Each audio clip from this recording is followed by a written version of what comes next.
তুই কে আমি কে, রাজাকার রাজাকার, তুই কে আমি কে, রাজাকার রাজাকার, চাইতে গিয়ে অধিকার হয়ে গেলাম রাজাকার, চাইতে গিয়ে অধিকার হয়ে গেলাম রাজাকার, চাইতে গিয়ে অধিকার হয়ে গেলাম রাজাকার। কে বলেছে, ও বলেছে, যে বলেছে সেই তো বড় স্বৈরাচার, যে বলেছে সেই তো বড় স্বৈরাচার, যে বলেছে সেই তো বড় স্বৈরাচার।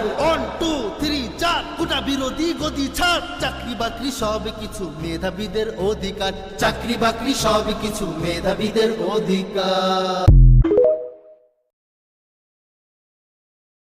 মুক্তিযুদ্ধের বিরুদ্ধে আর মুক্তিযুদ্ধের বিরুদ্ধে এত ক্ষোভ কেন? মুক্তিযোদ্ধাদের নাতিপুতিরাও পাবে না, তাহলে কি রাজাকারের নাতিপুতিরা পাবে? সেটা আমার প্রশ্ন, দেশবাসীর কাছেও প্রশ্ন, যে রাজাকারের নাতিপুতিরা